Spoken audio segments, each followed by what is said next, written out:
मुझे पीरन जे पीर जो बचड़ो आ जो नालो हजरत अब्दुल रज़ाक शाह जीलानी आ जेको पीरन जे पीर दस्तगीर जो वडो फर्जंद आ। सुभान अल्लाह। फरमाइन था मुझो बाबो पीरन जो पीर दस्तगीर हजते संभरियो हजते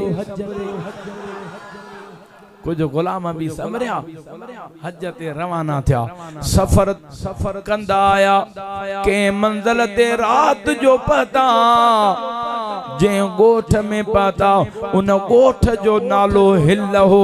मुझे पीरन जे पीर दस्तगीर पांजे खलीफन के हुक्म कयो खलीफो वञो हिन गोठ में दिसी जो गरीब में गरीब के जो घराणो आ पो अची मां पीरन जे पीर दस्तगीर के बुधायो।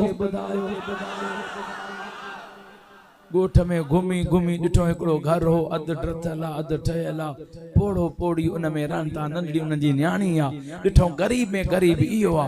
पीरन जे पीर के अची बुधायो सुना फलानी जगह ते एकड़ो गरीब घराणो आ ब पोड़ा न पोड़ी पोड़ो नंढड़ी न्याणी तन अध घर ड्रथला आई। मुझे पीरन जे पीर फरमायो बा इनन के चो पीरन जो पीर दस्तगीर तो चवे असा ज रात तवा वट रहंदासे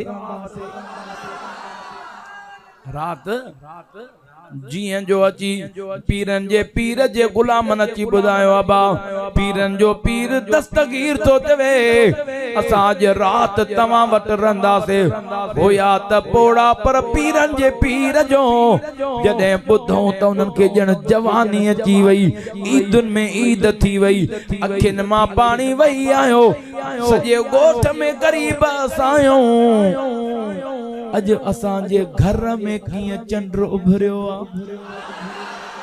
इया अज रब किए मेहरबान थियो आ जो पीरन जो पीर असां जे घर में पीरन जो पीर आयो इनन के सजी रात खुशी में निंद्र न आई आ। काफी जने उन गोठ में वडा ताजर वडा अमीर मानू उनन के खबर पई त रात जो ही पीरन जे पीर दे हली आया सोना है त गरीब असां दे महला तू ठहलन ओने मेहरबानी फरमायो। मुझे पीरन जे पीर फरमायो बा मुंजी दिल थी चवे त हिन गरीबन के नवाज़िया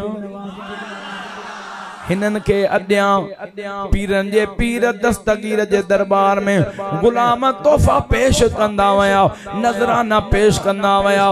सुबह थिया मुझे पीरन जे पीर दस्तगीर पांजे गुलामन खलीफन के हुक्म फरमाया बा जेको नजरानो खलीफो नजरानो तोहफा मिलिया उहे हिन सब गरीबन के दई छड़ियो जे वट रात रयाओ इनन के दियो।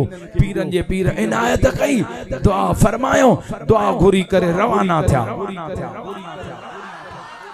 पीरन जे पीर जो बजड़ो सुनो अब्दुल रज़ाक शाह जीलानी तो चवे बाबो हज करे मोटी आयो पीरन जो पीर दस्तगीर जरे मोटी आयो 5 महीना गुजरी विया साल गुजरियो 2 साल गुजरिया 2 सालन का बाद में वरी मुंजो उन गोठ हिल वटा गोठ वटा गुजर पियो थे मुंजी दिल में ख्याल आयो 2 साल अग में मुझे बाबे पीरन जे पीर दस्तगीर या गरीब घराने के दुआ कई भला उनन जो त हाल मालूम कयूं वञा।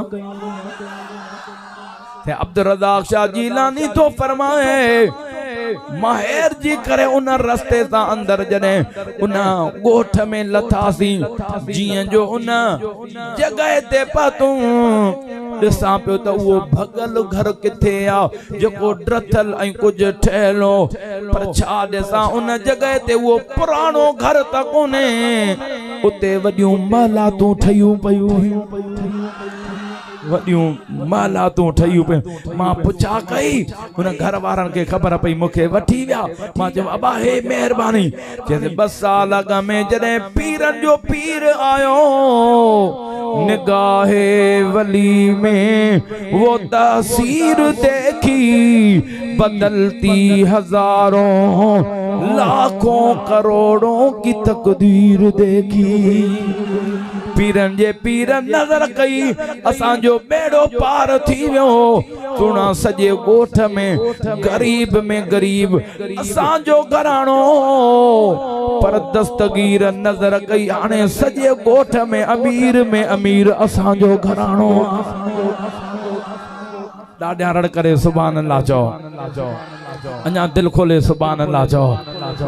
वो दस्तगीर आहे जिथों वञनि त प्यारा दोस्तो रंगे छॾनि, जंहिं गुलामनि ते नज़र पवे त रंगे छॾनि। दुआ कयो अल्लाह ताला तव्हां असांखे पीरनि जे पीर दस्तगीर जी दामन नसीब फरमाए।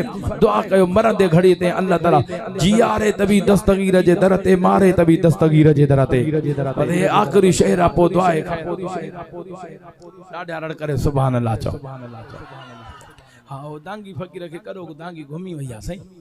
हाँ मांजी ना यो दांगी आ ए चंद्रो चंद्रो चंद्रे के सौ कोते गोले ले डाढा तो जाओ ओ चवंदा न त सही गो के खुटी खणे डेढन जा घर गोले।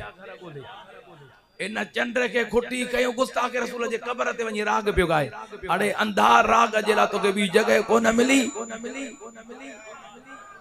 बना गुस्ताख वनी गुस्ताख वट पहतो चंगो तो पत्तो पयो तुझे अंदर में जेको मुस्तफा जे गुस्ताखे जो आड़ा ज़ाहिर त थियो। बदबख्त वयो दुनिया कायनात डिठो।